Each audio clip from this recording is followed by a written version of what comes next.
There wasn't even much of a discussion about who to go to for Hordak. Instantly, Keith David was the kind of main choice. He does a snort here or two. Oh, there's a snort for 4, 5, yeah. But generally speaking, that's what he sounds like. And the character design matches that amazing voice. He's a big part of our show this season. And as we said before, it's not just He-Man versus Skeletor, it's He-Man versus Skeletor and Hordak, and Skeletor to some degree. Yes. Versus Hordak. Yes. Oh yes, in a big way. So if you thought we were woke before, there's a threesome this season, kids.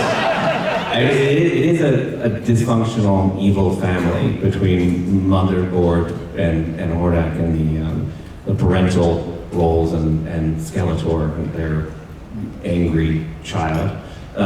Keith David really embraced this and loved this, and he compared it, to kind of Shakespearean roles he's played, and just in terms of the heft and the gravity of the character and the richness of his role in this world as kind of the Nosferatu of the galaxy, the warlord of an entire empire that spans galaxies, and he's been playing chess, with Eternia for a long time, and he's about to make his winning move in this series. Excellent way to put it.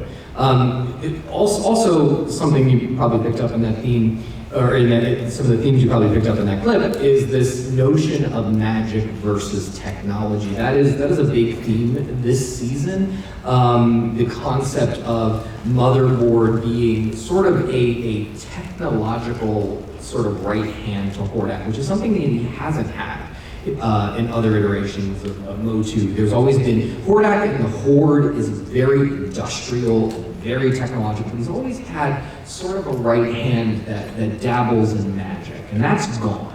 Magic, after everything that happened in the Cataclysm, magic... He didn't get his return on investment. Yeah, he did not get his return on investment, so he put all his chips down on technology, and for the first time, Hordak's got a little bit of a leg up here. And that's where sort of, everything starts to shift between Hordak and Skeletor, and how the Horde takes their grasp of Eternia. But the struggle between magic and technology is not as easy as you think it is. And in fact, sometimes the solution may be the melding of both. Spoiler. What? What did I say? It is, it's doing Hordak and the Evil Horde was wicked. The boys, once again, Pat and Adam are directors. Whenever we do an action sequence, we don't write out every beat of the action sequence. It's not fully described. Basically, the boys told us early on, when it comes to the action, that's kind of what we excel at. So just give us a vague idea of where you want it to go, and just write the words "fighty fight." And so throughout this new season, we wrote "fighty fight" an awful lot, and our directors absolutely delivered. Wait until you see some of the battles that they put together. And I mean, since we're talking about so it's going to be Skeletor versus Hordak, there is a Skeletor-Hordak fight that's phenomenal and mind-bending. If you guys like the fight in season 1 between Savage He-Man and Skelegod, the Hordak Skeletor fight is on that level. And there are lots of fights this season. With a title like Revolution, it is all about a constant fight and struggle and stuff. And so, they did a fantastic job. You know who else does a fantastic job, kids? Is Griffin Newman, who played our Orco last season. And he returns as Orco this season, as you can see, as you remember from the events of Revelation. Like every character, we killed him, and then he came back, and he's Orco the White now. Far more powerful Orco than he ever was. Gone are the puns and all the silliness and whatnot. Now he's just metal as fuck. Griffin, I want to give him a shout out. Even if we were doing, I don't think he was meant to be on the panel because he's a New York kid. He was coming out? Yeah, we were flying out. We were going to pay money. Netflix was going to pay money. Griffin, one of the things I always found incredibly charming about his performance of Orco was he can do it live. Like, the original voice of Orco was, of course, Lou. And Lou recorded, and then they pitched his voice up, you know, in After Effects and stuff. But when Griffin... It wasn't After Effects in 1983. But when Griffin came in, Griffin, like, did the voice without... we don't sweeten it, it's not modulated, we don't turn it up or anything like that, it's not pitched. That's Griffin doing it. And his logic was really sweet. He was just like, if I get this job and kids know that I'm Orco, I want to be able to do Orco right in front of them. Because Lou, God bless him, if kids were like, you're Orco, be Orco, he'd be like, hi, I'm Orco. You know, his voice didn't really sound like Orco, but Griffin can like turn it on just like that. And he's such a fan. He's such a massive. He lobbied hard for that He job. lobbied for that. I think he emailed all of us independently and was just like, so you might not know me, but my name is Griffin, and I'm a real big fan. And he was just, and not only did he lobby to be a part of the show, he lobbied to be Orco. Yeah. Yes, specifically. And to be perfectly honest, it was really anybody's game. He earned it. Yeah. Earned it. It wasn't like, oh, And I wanted to be. he saw in Orco what like Orco fans always saw in him, because Orco is one of those divisive characters that a lot of people don't like him, and he saw that like right away that Orco, but Orco is the child archetype, you know, like he looks at everyone with that wonderment, and Griffin just got that, and then just brought it home, and really I think it's one of my favorite versions of Orco. I'm trying not to be not biased about it, but I just love it. I love that the relationship that he and Lynn had, and Tim Sharon, who's in the audience here, wrote some great stuff between the two characters. That crack in her armor that Orco, brought out in her. Orco gets a different foil in Revolution, much aligned to the theme of magic and technology. Orco may have someone that he plays against quite a bit this season. And if you go down to the Mattel booth after this panel, you'll see who that is in the new action figure that's going to be in there. Yeah, we're not telling you here because we want to drive you to the Mattel booth. So yeah, once the panel's done, you go down there and see another character addition for this year. And it's, if you know the Motu, the entire world of Motu, it's going to be quite pleasing. It's a big surprise, and it's also a very cool ad for the show. But yeah, Orco's got a frenemy, if you will. Yeah, and they have a kind of 48 hours vibe to them. But Orco, when we were doing Revelation, like that was one of the first writers' room we did. We talked about like the problem of Orco. Some people love him and some people absolutely hate him. He was their least favorite part of the original Masters of the Universe, He-Man and the Masters of the Universe.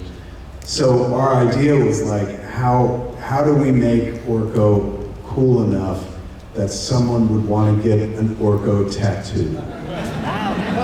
And he's got that amazing scene in Revelation where he takes on Scareglow and the very powers of hell himself. Twice.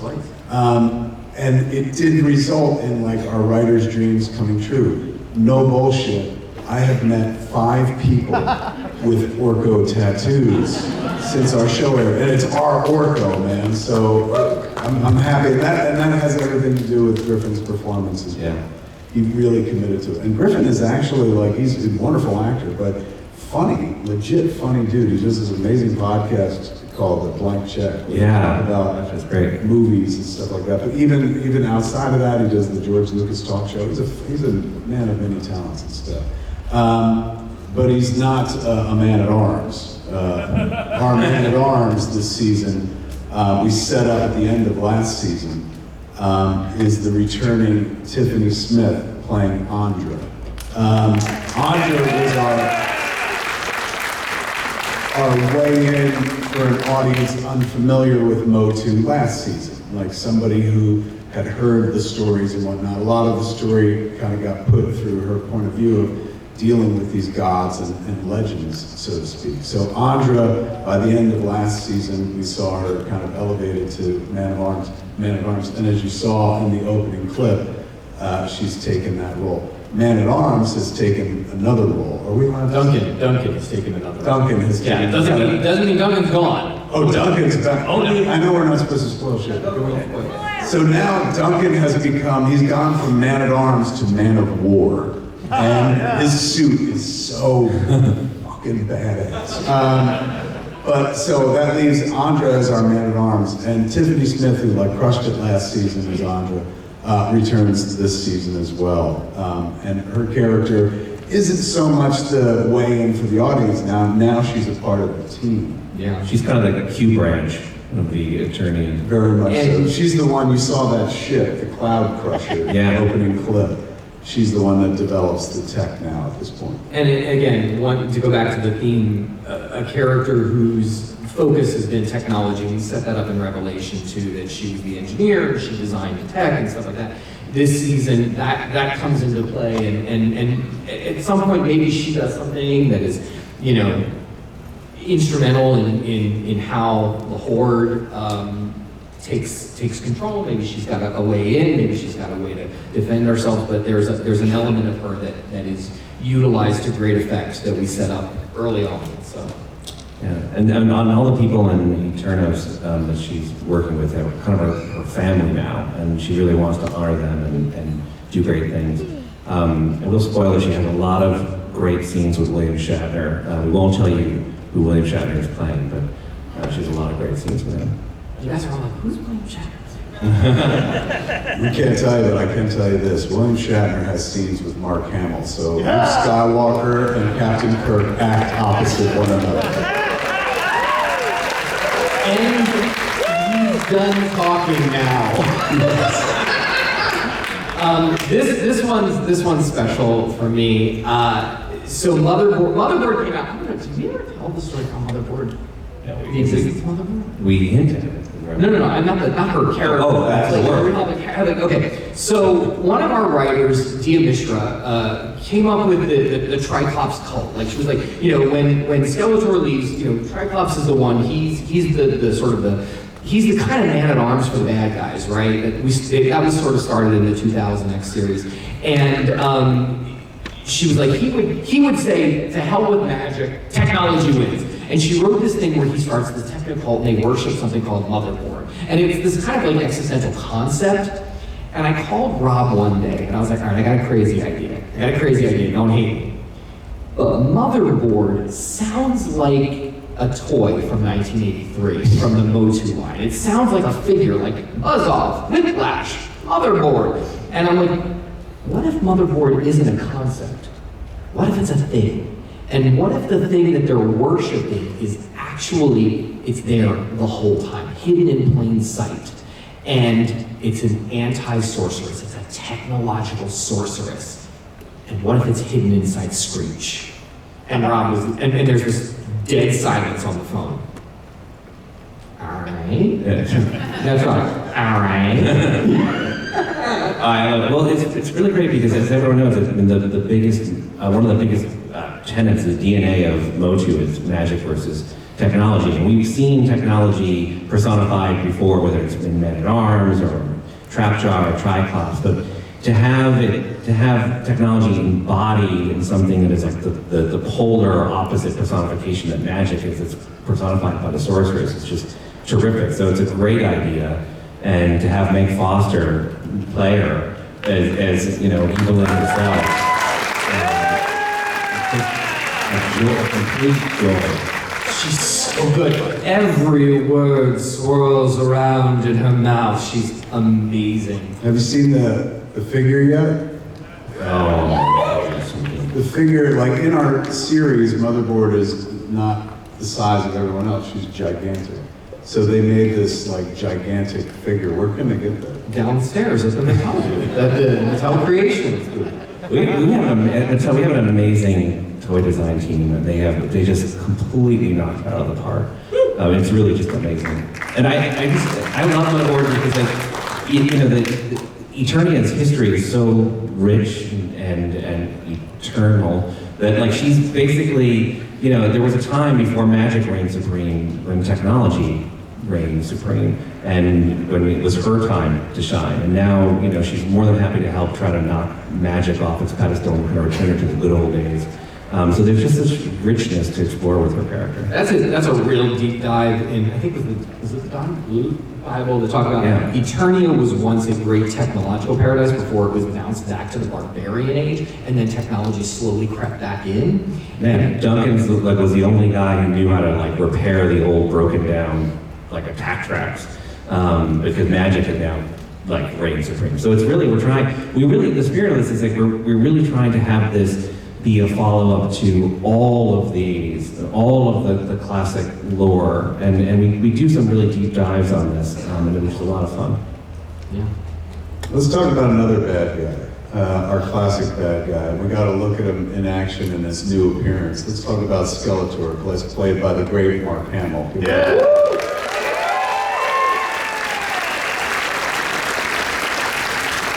We put Mark's voice through the ringer, man. He's always given a workout whenever he's in front of the mic, because he just gives it his all. And there's no phoning it in for Mark Hamill. He leaves it all on the microphone, spittle and everything. And he matched, his performance had to match, as you can see, the new look of Skeletor, the Motherboard enhanced techno look of Skeletor.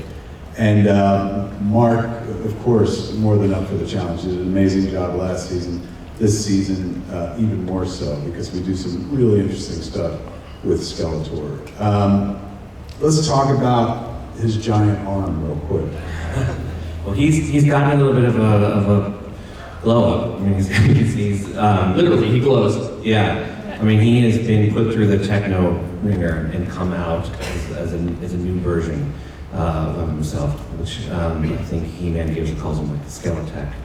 Spoilers, yes, he does. Yeah, which you can also go see him, I think, in the hotel. Oh yeah, that figure is probably being put in the booth in about 5 minutes. So is that right? So they put some, because I saw pictures of the battle damage. Sheila and Battle Armor He-Man are in there, and then when you go down there, there'll be 3 new figures down there. So Skeletech is one of them. Mm-hmm. And then the other guy that we haven't mentioned that's a surprise. And another.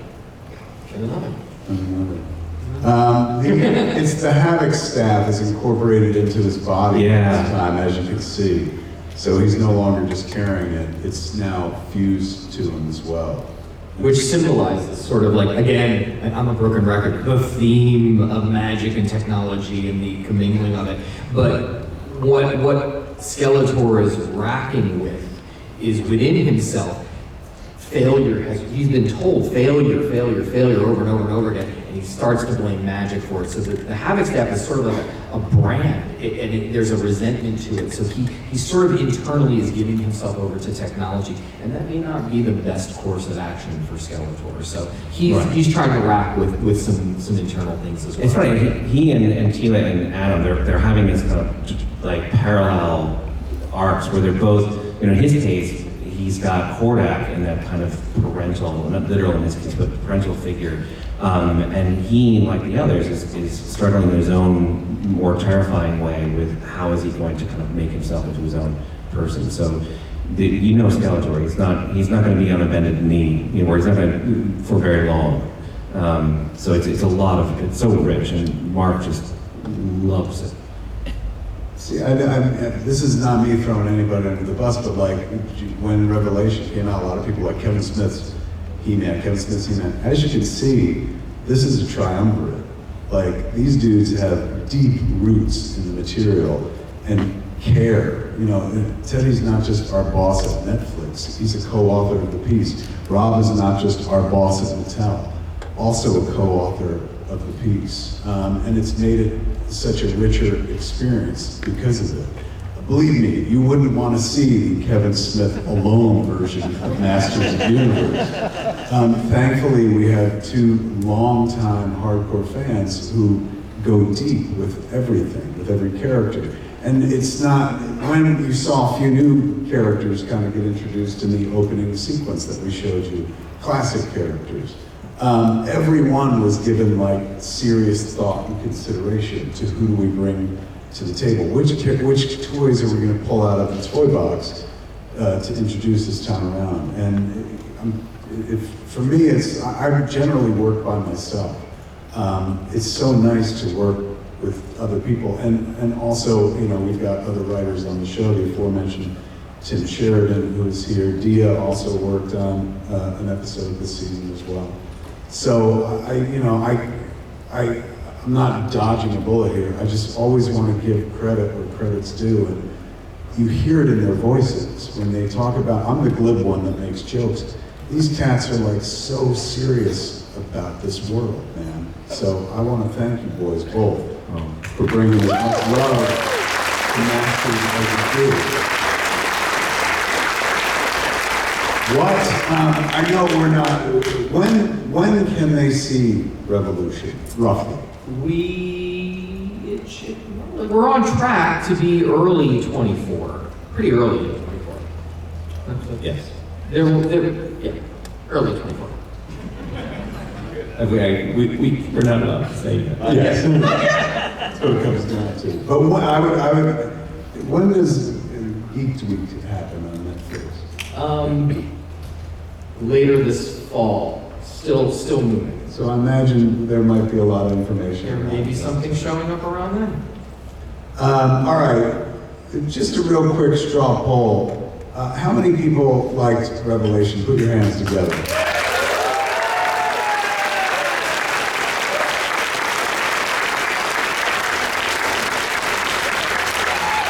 And we're all big kids here, we can handle it. And again, we're just playing with these toys, right? And that's not to say we own these toys whatsoever. We do not. How many people did not like Revelation? Put your hands together. Oh, come on. You fucking lied. I took a lot of shit online. Somebody better clap right now. There you go. There you are. That's fine, and that's absolutely fine. And I think part of this is, you know, we are temporary custodians of this brand. We love it. We hope that people saw that there was love in there. If you didn't, someone else will be a custodian of this, and they will do something that you will like, or you won't, and we'll be sitting there and we'll like it, or we won't. That's what this is about. It's about sharing stuff. It's about talking about it, and it's about seeing, you know, the evolution of this thing. Something as great as Motu is bigger than Rob. It's bigger than me. It's bigger than Kevin, and it's going to live on, and it's going to have many iterations. God, we hope that people will love it for the next 40 years. That's what. And to that point, it was kept alive by you, by the fans. I mean, it's really unbelievable. When I started at Mattel, I've told the story before, that I went and I read all the Bibles from every previous incarnation of the show, and then it quickly became apparent to me that there was another unofficial Bible, which is all the fan community's conversation about it. Like, I just went onto the He-Man.org and other sources, and just the amount of passion and intelligence and thinking from the fans, and that's what's really kept it alive. Absolutely. And believe me, everybody at Mattel knows that and appreciates that. Everybody at Mattel knows that without you guys, we wouldn't be here at all. So thank you. And we've also, I've heard somebody go, yeah, for He-Man.org. He-Man.org was an invaluable resource for the making of both Revelation and Revolution. And that's fan-friendly. There are people in this room that I met on He-Man.org 15 years ago, and we're still friends. And I think that, like, it was instrumental in the dark times, before 2000X, when there was nothing going on with the brand between New Adventures and 2000X. And then after 2000X, and by the way, when 2000X started, there was a lot of similar sort of, you know, conversation about what they loved about the show and what they didn't like about the show. And in hindsight, 2000X is beloved now, and I think time has a way of having people embrace things. And I think 20 years from now, I think Revelation will have that. And I think, and whatever version of Motu is coming out then, I think will be the same kind of discourse. And I think that's good. That is good. Using He-Man.org, it wasn't the only resource. Going into Revolution, like, we used everybody's reaction, good and bad. Yep. And it was, believe me, it's always nice to deal with the good when people see what you're trying to accomplish and stuff. But we also, like, didn't stick our heads in the sand over, the folks that were not happy. A lot of people would like to dismiss the people who are unhappy, as one group or whatnot, but it was a lot of nuanced hate. It wasn't just flat out, we hate this because we hate it. There were people that legitimately did not like the direction, like not because they felt it was too woke or political or something like that, but just didn't like what we did with the characters. And that was all taken into consideration as we went into Revolution. So, I think, and just thank you is what I meant to say. Like, good and bad. Like, you made this show better going into the new season. And I love what we did in the last season, but we were able to improve upon it based on feedback. Your feedback meant everything, not just the numbers that you tuned in to watch that allowed us to get to a season 2 and stuff, but also the things you said in discourse, like all the lovely tweets people sent me, and all the horrible tweets, which I'll read right now. thank you so much for coming. So you guys are, and gals, you folks, you kids, are not just the audience, like, you're part of the experience. You're, to some degree, co-authors. So remember that. If you don't like Revolution, it's your fucking fault as well. Just remember, you have the power. Yes. Oh, what a beautiful way to end it. Or we can do one more. There's oh man, this kid's sleeping right there.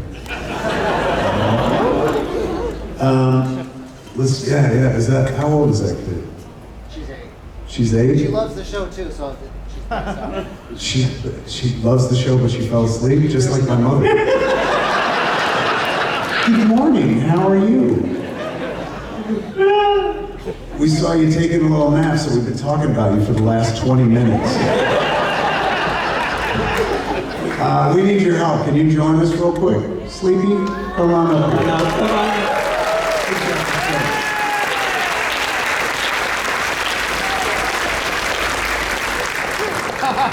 There's a staircase right over here.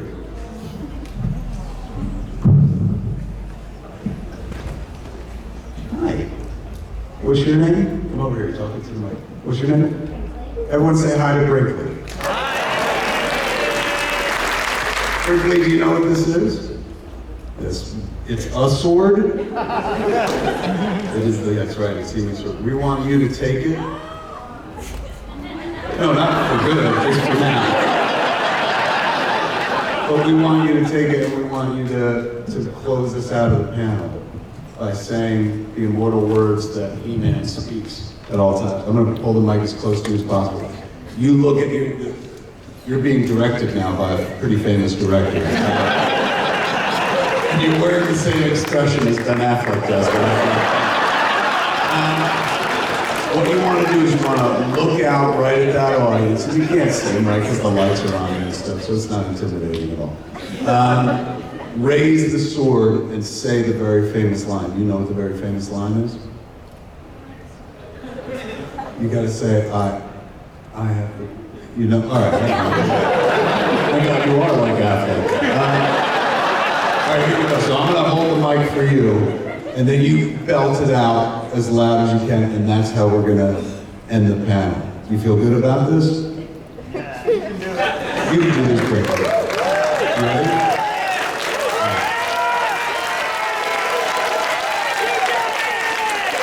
Ladies and gentlemen, Brinkley is going to take us home on the count of 3. Now, the sword goes way high, and then you say the line. Like, and I'm not looking for Affleck, I want Damon. Just get it. Here we go. You know who those 2 boys are? Affleck and Damon? Too old? Here we go. Raising it high on the count of 3 and belting out that very famous line. And say it to them, don't say it to me. The camera's that way. Stop looking at me. Here we go, count of 3. 1, 2, 3. I have the power of preschool. I have the power.